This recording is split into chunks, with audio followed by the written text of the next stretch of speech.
So how do we get kids on board? How do we educate them, inspire them, be role models to them? Well, there are so many ways. If we think about everything we do, everything we do, our kids, can see and learn from.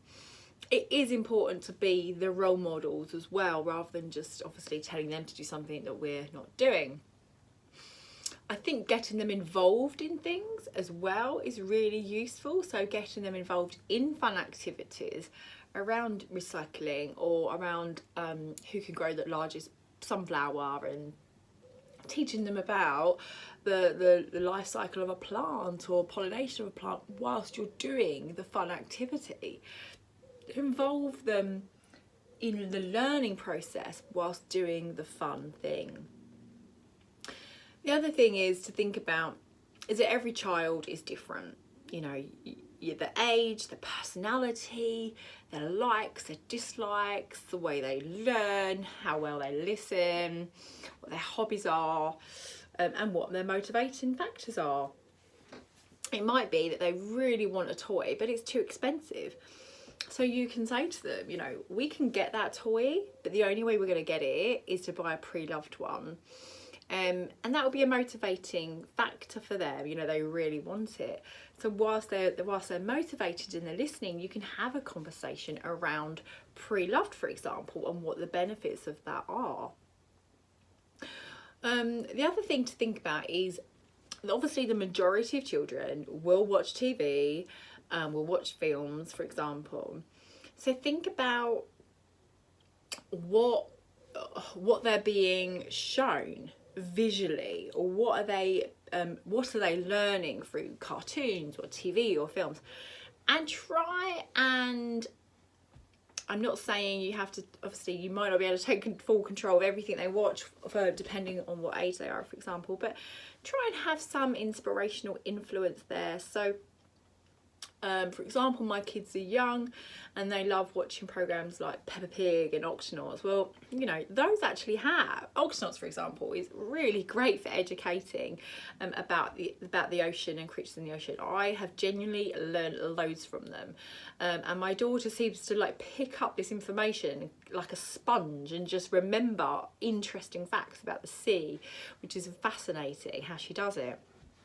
But they do have episodes on there around, the Great Pacific garbage patches, for example, and how we need to recycle and not litter the plastic. So there can be really, really useful lessons there as well. And I think, although as parents, me included, it's easy just to put the telly on and walk away and get on with some jobs, sometimes when you're watching something like this, it can be really good to sit with your child and have those conversations, either during the programme or afterwards, and follow that on with, further learning or resources, for example. Films, for example. So my absolute favourite one has got to be The Lorax. The lesson in it is brilliant. The book on it is quite long, but also really good. And I think every time we watch it, my daughter absorbs more information about it and understands it more, and understands why polluting the air isn't good. And and again, I sit with her and talk about it, and she asks me questions, and she says, well, why does the man want to sell more? And I say, well, he thinks that having a big factory and selling more and more and more will make him rich, and he believes being rich makes him happy. But actually what he's done is obviously caused lots of destruction and made lots of other species unhappy. And we talk about those conversations, those topics, we talk about it. And we talk about the pollution that having a factory has, chopping down the trees, how that impacts us all. So having those conversations with your kids has got to be part of the process. But obviously kids like learning through cartoons and films and programs, rather than just listening to their parents talking about these things. The other thing, again, has got to be books. Now, we probably have 100 books now in our house, which a lot of them are pre-loved. But when I do buy new, I very consciously buy new. So what books do I want in the house? What do I want my kids to be educated about and inspired by? So for me, it's a lot of books about nature. So we have a lot of fact, non-fiction books. So learning facts about the weather, about the earth, about nature, different species, about the jungle, about the ocean, about the pond life. And so kids can, again, be inspired and influenced and motivated by these things that become normal in their everyday learning and their everyday life. Other ways can be getting them involved in nature. So going outside as much as possible is just brilliant for kids. They seem to be just truly learning and free to absorb the world around them. And children seem to just be so much happier outdoors, unless it's really cold, of course, which over winter has been miserable.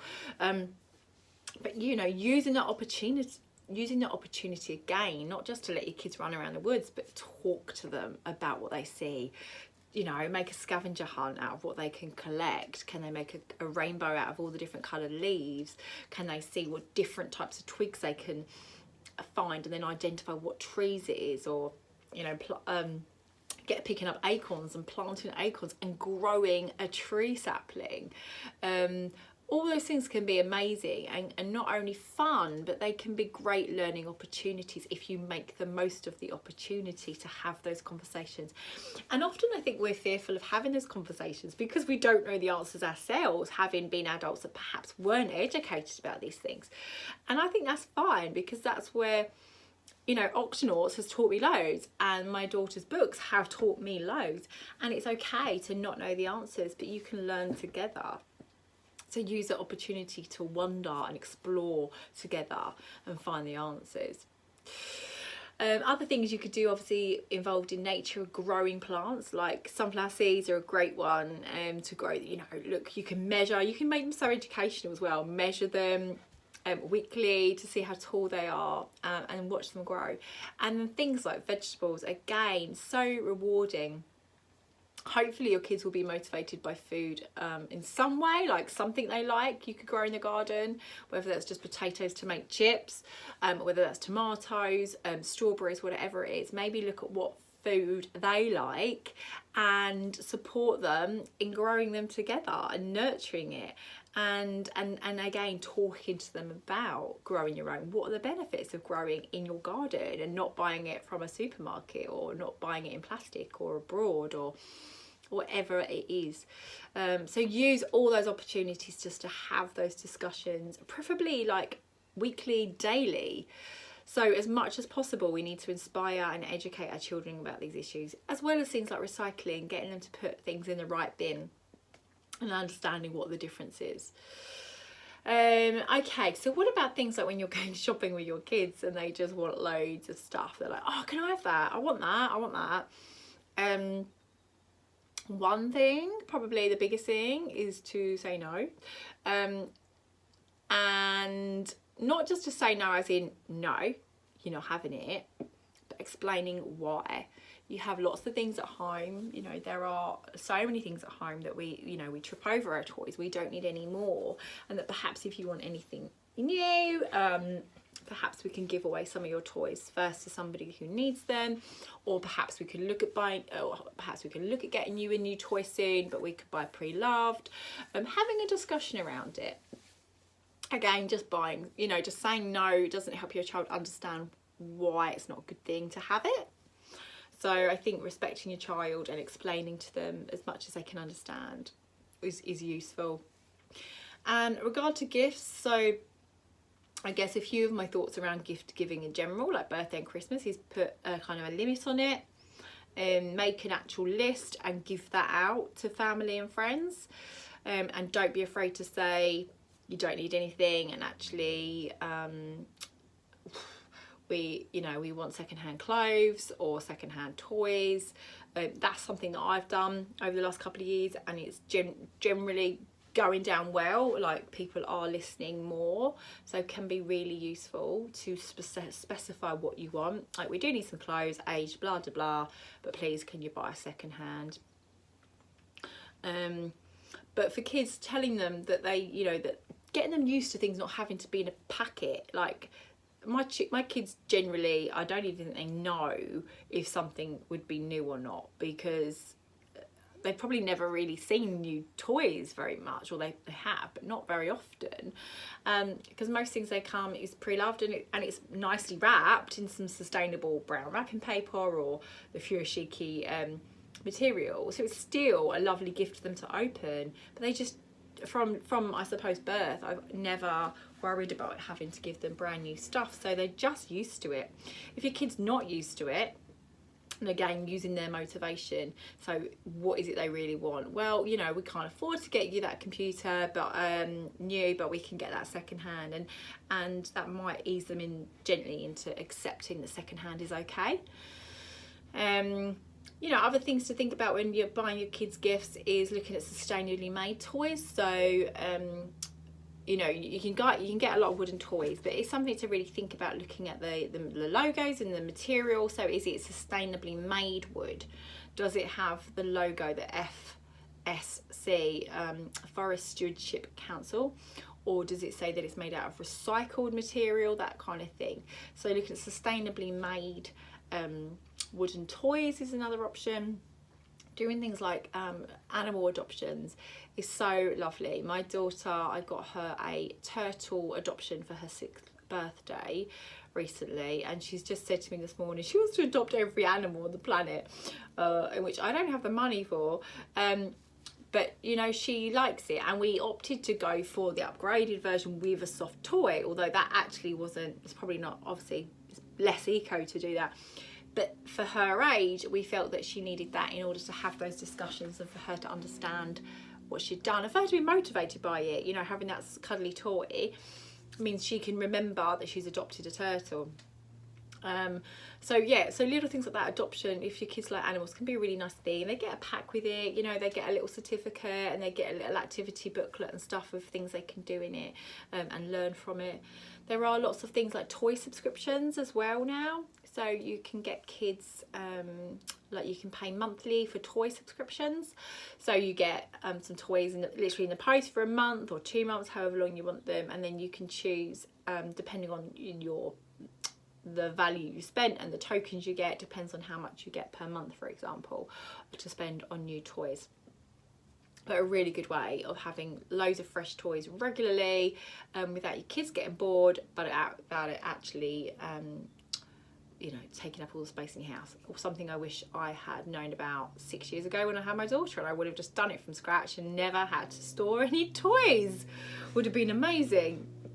So what about things like traditions, Christmas traditions? My biggest tip is to get them involved. So again, if you're doing it from a really young age, they're not going to know any different. If you're doing it when kids are older and they're used to the traditions, for example, then try and get them involved in the decision making. So for example, last year we were buying some Christmas decorations because I just didn't want tinsel hanging around my house. I don't like it, it shreds everywhere, it's tacky, it's plasticky, just not what I wanted. So I got her involved, and I said, what material do you like? What should we go for to decorate the house in? Or you could say, we're going to have some homemade crackers made. Again, what material do you like? Give them choices, give them options, get them involved. What do you think we should put in the homemade crackers? Shall we write out some jokes? Get them involved in the process so it can become a new tradition that can be fun, and they're involved in. The other thing about Christmas as well is wrapping. So a nice thing I've done the last couple of years is I've got brown wrapping paper, but I get the kids involved in decorating it for their grandparents, for example. So they're involved and they find it fun. Get the paints out, get the crayons out, the stencils, whatever it is. Get them involved in the wrapping, and they're probably not going to mind the change in wrapping paper. Unless your kids are older, then they might not be as keen of getting involved in the craft stuff, but some really beautiful materials can work lovely at Christmas. Or actually not just Christmas, I did it for my daughter's birthday recently as well. You know, depending what your kid's into or what kind of colours they like, you can get material that they like, and then each year you can wrap their presents in those things that then they're going to like, rather than you know, the unsustainable wrapping paper, for example. And then really just getting them involved in things as much as possible. So getting them used to change earlier is always going to be easier, because then it doesn't become a tradition they need to change, it just becomes their norm. So from my daughter's first year at school, we never done Christmas cards. We've always done a class card, and that has just become her normal. And I've told her from day dot that other people won't do this, and that she may be given cards, but that doesn't mean that she has to return them, and that she can just do one big card for everybody. So because I introduced that really early on, it just became normal, and she accepted it really well. Okay, so I hope that's given you some ideas, and you know where I am if you need any more tips. Bye.